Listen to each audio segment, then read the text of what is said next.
قوم کے سامنے رکھنا چاہتا ہوں. پہلے تو میں اپنا کیس رکھنا چاہتا ہوں.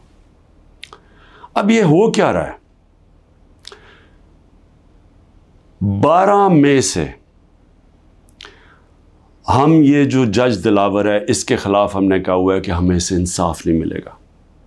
جس طرح اس نے فرد جرم میرے پہ لگا دیا مجھے میرے سنے بغیر, اور وہ بھی آ کے جب مجھے غیر قانونی طور پہ پکڑا ہوا تھا انہوں نے جیل میں, تو اس نے وہاں آ کے عدالت لگا دی, نہ میرے وکیل کو پتا نہ مجھے پتا, اور وہاں آ کے فرد جرم لگا دیا.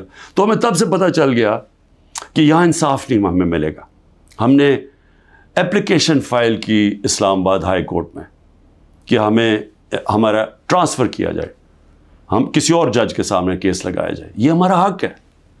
لیکن بدقسمتی سے اسلام آباد ہائی کورٹ میں جو چیف جسٹس بیٹھے ہوئے ہیں انہوں نے بھی سب سے زیادہ, جب 9 مئی کو مجھے جس طرح گھسیٹ کے لے کے گئے اور سپریم کورٹ نے کہا کہ غیر آئینی اور غیر قانونی تھا جو مجھے اغوا کیا, اس نے ہائی کورٹ چیف جسٹس اسلام آباد کے ہوتے ہوئے انہوں نے اس کو جائز قرار دے دیا. تو ہمیں تو وہاں بھی بڑے گلے شکوے آ رہے تھے. اس سے پہلے تحریک انصاف کے ہمارے جو الیکشن کمیشن کے کیسز لگے ہوئے تھے, ہمارے جو وکیل انور منصور وہ بار بار کہتے تھے کہ یہاں ہمیں انصاف ہی نہیں مل رہا. جو فورن فنڈنگ کا کیس تھا, ہم سپریم کورٹ نے کہا ہوا ہے کہ سب کے اکٹھے سنے جائیں, سارے جو باقی جماعتیں ہیں Peoples Party, Noon League, P T I, اکٹھے سنے جائیں کہ فنڈنگ کدھر سے آتی ہے, ان کے کیس سنے نہ جائیں. یہ عامر فاروق کے پاس لگے ہوئے تھے, ہمیں بڑا اعتراض تھا. پھر اعظم سواتی انہوں نے تو باقاعدہ لیٹر دیکھا کہ مجھے یہاں انصاف نہیں ملے گا. اور پھر جب وہ ہوا, پھر اس سے پہلے ٹیرین کیس جو 3 ممبر بینچ نے, جب 2 ممبرز نے کہہ دیا کہ وہ کیس مینٹینیبل نہیں ہے, جسٹس صاحب نے وہ کیس لے کے بیٹھ گئے. تو ہم نے پھر دونوں کی طرف, ہم نے دونوں ججز کا کہا کہ یہ ہمیں ان امپائرز پہ اعتماد نہیں ہے, یہ ہمارا رائٹ ہے. ہم نے ریکوزل کا کہا. اب آج کیا ہوتا ہے, آج جو سپریم کورٹ میں ہم پہلے جب یہاں سے نہیں انصاف ملا, پھر ہم اسلام آباد ہائی کورٹ گئے, وہاں انصاف نہیں ملنا تھا, ہم سپریم کورٹ چلے گئے.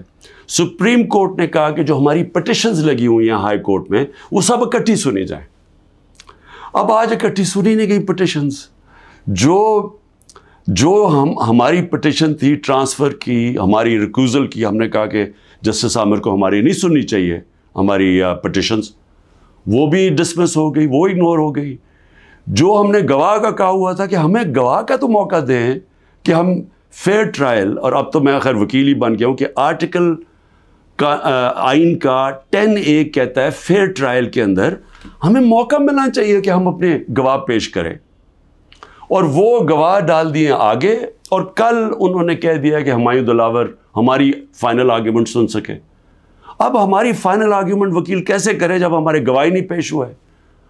یہ فیئر ٹرائل کیسے ہوتا ہے؟ آج انہوں نے یہ فیصلہ کر دیا.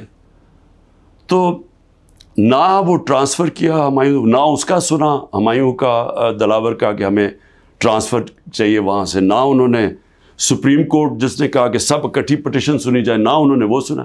7 پٹیشنز تھیں, ان میں سے انہوں نے صرف جو باقی آگے کر دی یا ڈسمس کر دی, اور جو اصل ہم ٹرانسفر چاہتے تھے وہ کی نہیں.